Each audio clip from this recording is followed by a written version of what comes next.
Great environment on Saturday night. Obviously, a fun game.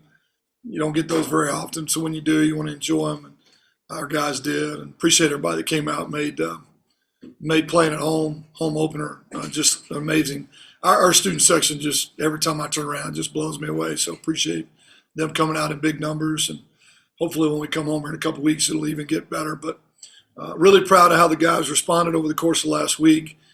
You don't want to take those opportunities for granted. We wanted to grow up from Iowa to Idaho State. We respected the opponent, saw what they did to San Diego State, and just assumed that we were going to get 60 minutes of their best. And, you talk about it all week. You prepare for it. I thought the guys were very mature in the process and preparation for it. We had good practices, and the energy level was phenomenal coming out. That's one of the best things that shows up on tape is just how hard we played in all three phases. Guys blocking downfield, a lot of hats to the ball, covered with special teams, played great, and just the energy gives us a chance. And then we executed much better than we did week one. Still things to work on. It was not perfect. The score is a little bit deceiving at times, but we can still be better. There are still things that we can fix, and so that's what the coaching staff has been doing since the game. Celebrated it that night, but then moved on very quickly to corrections and to Air Force. So, but it was fun, and it was one of those that I hope everybody enjoyed, and we hope to have more of those. And just enjoy it when you can, and know that the challenge gets extremely difficult on a short week against a very good Air Force team. So we know what that presents. We've got to get ready quickly to travel, and that is always difficult. But then when you put the triple option football, the style of play that they have in all three phases, just how well coached they are, how many few undisciplined mistakes they make, how they run the clock, shorten the game. I mean, this is a huge game for us. You'd love to start out Mountain West Conference play 1-0, and we know what that's going to take. So we're working hard to get ready and going to go hopefully improve yet another week, continually improve, get better, play our best ball when it matters most on Friday night. What questions do you have?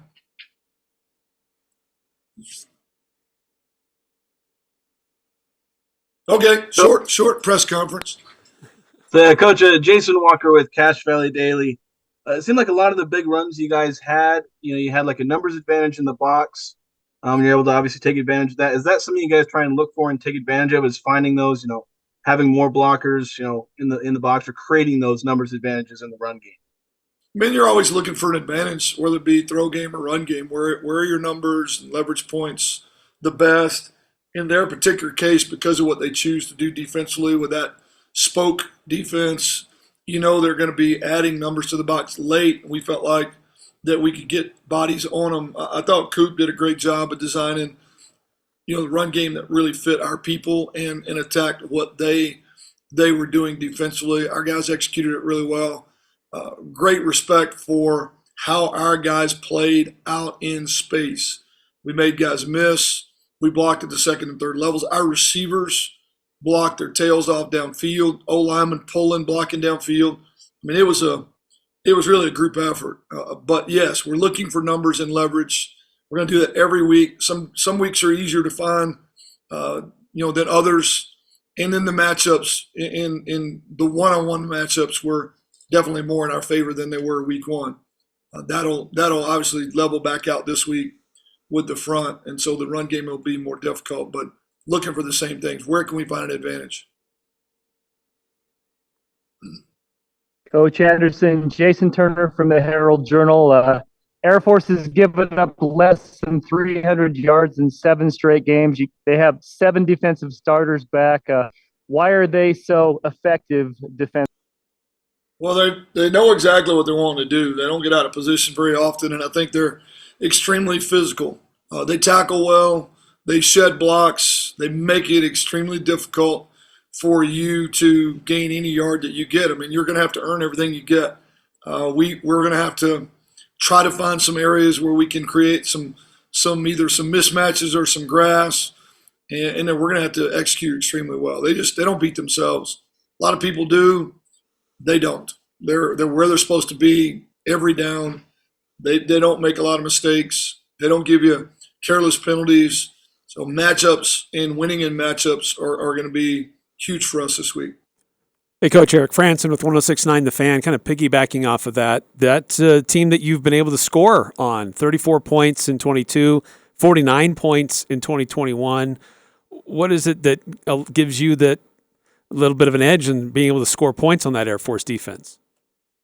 Well, assuming that we can execute, I think the way we play is just so different from what they do every day, what they see every day, a good bit different than what the league looks like. So I would like to think we can make them uncomfortable, but that's all assuming that we can execute well. We get them in space. We do play fast. We spread out speed.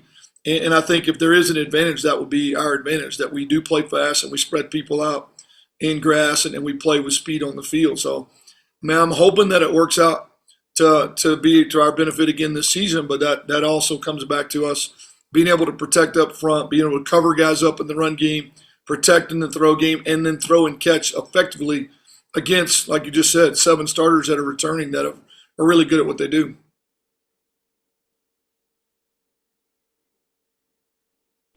Andrew Hyde, KSL.com. We don't talk about the specialists a whole lot, but I mean, what does it mean to have guys like Stephen Cotson-Lee and Jacob Garcia on your specialist unit, just absolute veterans that don't make a whole lot of mistakes? Yeah, I mean, I feel like Steve is a weapon for sure. His ability to hang the ball up and make it really difficult for guys to return. His ability to place the ball where we want to, very calm. I mean, we don't talk about Garcia very much, but just rarely has a snap that's even off the mark at all. We had one field goal mishap this week, and both of them were the first to step up and say it was my fault. I don't know whose fault it was really, and it really wasn't that far off. So we mishandled one. But they're super consistent, and they take a lot of pride in their work. I've been really pleased that we just continue to get better there. And it is a weapon. We had a 60-some-odd yard change of field. And in this particular game, with the score like it was, probably wasn't that big a deal. But in the games that we're going to have coming up, that's huge. I mean, you can flip the field and change field position in one kick. That's a huge weapon. And Coach Al Lewis from KBNU. I don't mean this to demean Air Force in any way, but it seems like they run the same system. They get new guys that come in and just kind of plug into that. Is that what they've recruited, or is it just the absolute way that they just are, their philosophy of discipline and just they can put guys into those spots? Well, I think a lot has to do with they know what they're going to get to some degree. They know what the recruiting process allows them and what their niche is. I think Mike Thiessen does a great job of within their system of being very unique based off the talent pool that he has on any given year. One year they're going to throw it more. One year they're going to be more vertical. One year they're going to be more horizontal. He doesn't just stick to the same 5 or 6 plays that a lot of traditional triple option teams do. I mean, you're going to have to defend empty. You're going to have to defend gun. You're going to have to defend zone and counter. So it's more versatile, I think, and more diverse than a typical academy triple option look. You just don't know exactly when they plug in a new guy, did they get more dynamic or did they get more physical? Do they lean more on the triple? Do they lean a little bit more on spread? So I think if you ask Joe, he would tell you, unlike a lot of the academies and triple option teams he's looked at in the past, there's a lot more variety, which makes it extremely difficult to prepare for. But yeah, you're right. Extremely disciplined.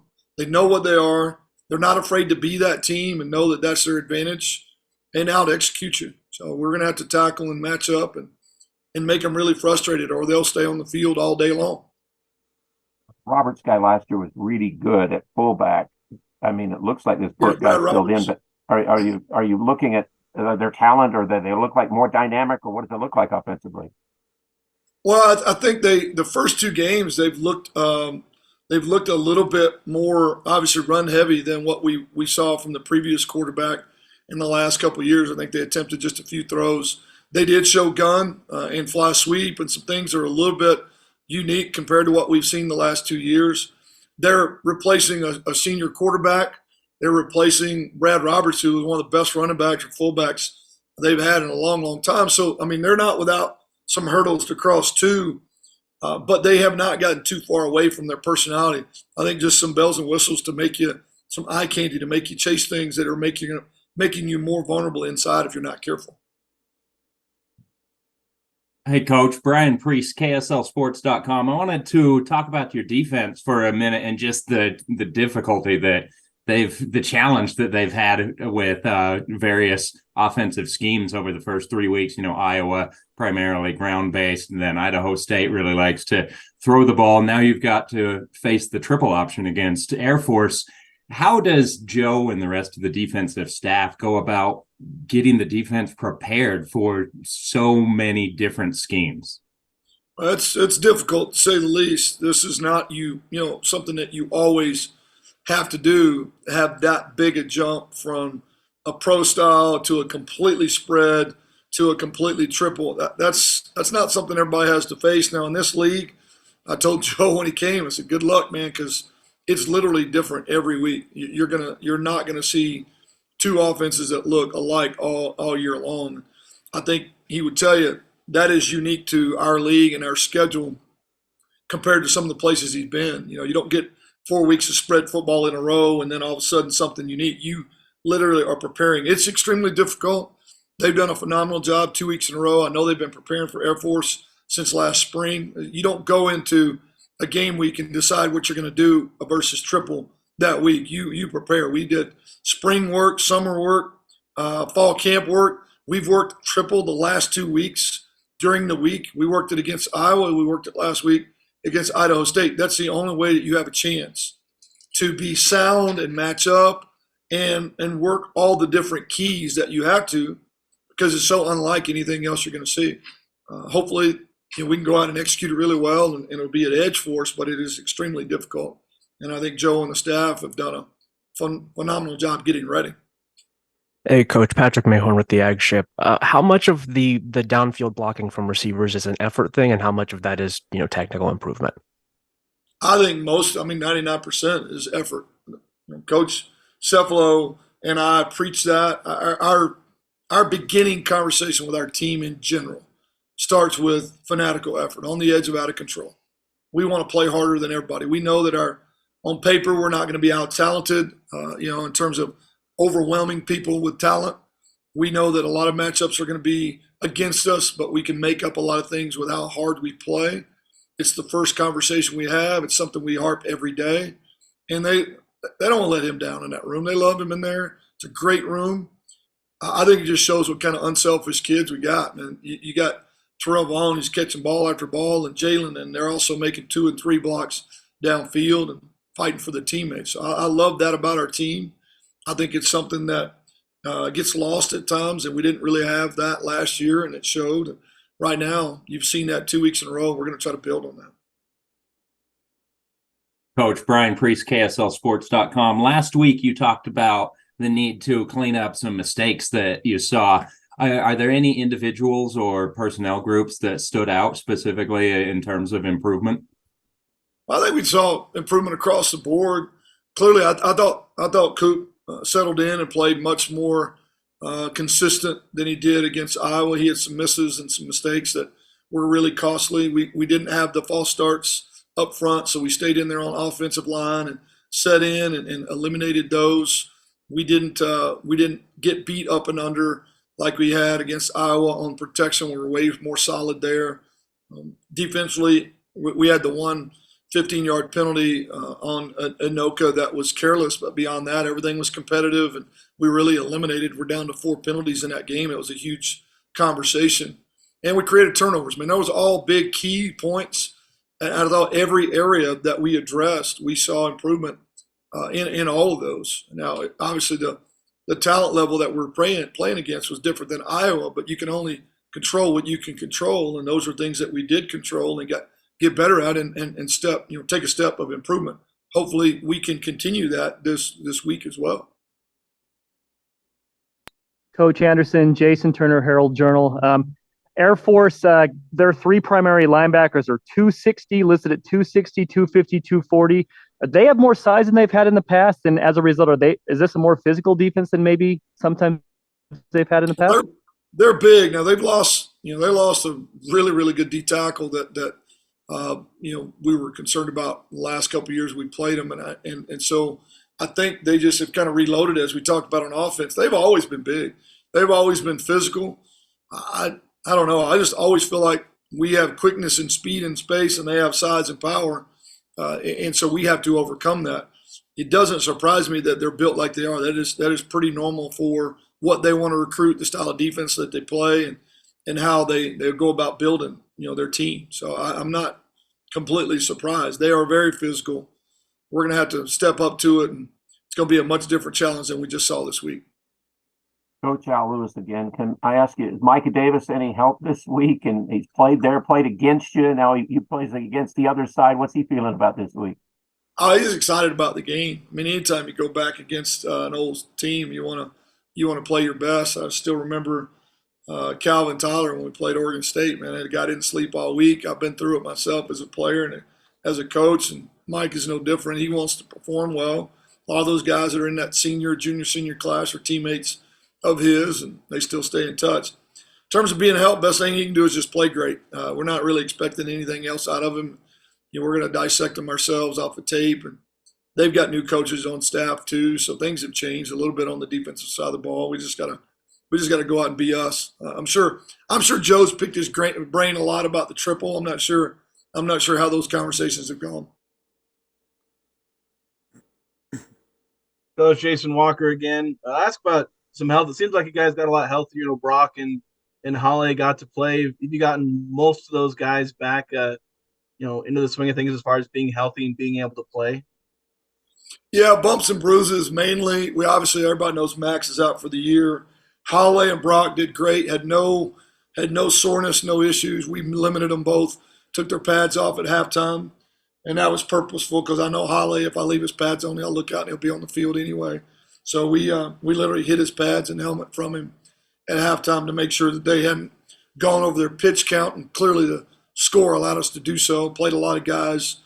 Bumps and bruises. Will Tess is beat up. He got rolled up on that one kick. Briggs is a little bumped up. We'll see how he does over the course of the week. Otherwise, we're in great shape and came out of that thing really good. Coach Patrick Mayhorn again. I want to ask about the discipline in run defense from the front, specifically on the defense. What have you seen from those guys there with the run fits, and how important is that for a game like this? You talking about our defense? Yes. Yes. Hello? Yes. I don't know if you can hear me. Yes. No, are you're talking about our run defense? Yes. I'm assuming that's a yes. If I answered wrong, I'll yes. Yes. I don't know if you can hear me. No, I've been I was really, really pleased with how we fit the run against Iowa. I think this week was a completely different challenge, clearly, because they just weren't committed to a lot of runs. It was kind of a little bit gimmicky runs, the shovel draw and the smoke draw. After the first initial drive, we bottled up the run relatively well. I think last week was a lot closer to what we're going to see out of Air Force, even though it's not triple, just the formations and how many bodies are in the box and how downhill they are. And I mean, to hold Iowa to 88 and play as physically as we did in those areas, to me, that's encouraging that we have a chance to hold point against these guys who are going to be big and good at what they do. We've not always been able to do that. That's been a concern in the past. We're not the biggest team in our league. We're trying to get bigger. We're trying to build bigger. We're trying to recruit bigger. But in this particular case, against Iowa, we weren't. And in this one, I don't think the matchups are going to be heavy in our favor by any means. I think we've been very sound. And that is one of the best things you can say about any defense. We've been fitted gaps. We've been layered and eyes in the right spot. It's going to be critical to do that again this week. Or we're going to turn a quarterback or a dive or a pitch guy loose. Or there's going to be a seam route running right by you, and the ball's going to be thrown over your head. It's more critical this week than any other week, basically all year, because everybody is exploited if they're out of position. Hey, Coach Eric Franson from 106.9 The Fan, one more time. You kind of alluded to this, but with the way that you had the game rolling on Saturday, you get a chance to get a lot of underclassmen or younger players in the game. How'd you feel about how they performed, given the opportunity to get on the field for you?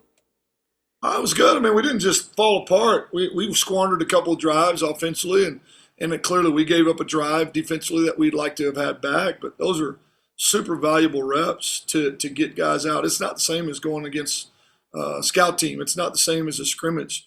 The quarterback reps for both Levi and McKay were huge. We had freshmen and redshirt freshmen and walk-on guys on the field pretty much the entire second half and definitely fourth quarter, and still were able to manage playing good ball. Those are residual reps you don't typically get during the middle of the season. Guys, a lot of guys touched the first time the ball, caught the first time, made a tackle, you name it, and that's a confidence and reps that you can draw from. You never know what's going to happen. Last year we had 27 injuries during the season. The year before only 5. Completely different environments in terms of how many guys had to be plugged in. I mean, I hope we can stay healthy. And so far we've been really fortunate, but it's a long season. Some of those reps may come in real handy late in the year if we start having, an injury issue. Anything else, guys? Appreciate it. Thoughts and prayers to all the folks out there that lost loved ones on 9/11. We take for granted a lot of times just what a normal day is like, and having lost people close to me, watching guys out climbing, a lot of people in the community out climbing stadiums today just reminded me there's people that this is a really tough day for, and thoughts and prayers for what they lost and those that they lost. So you guys have a great day.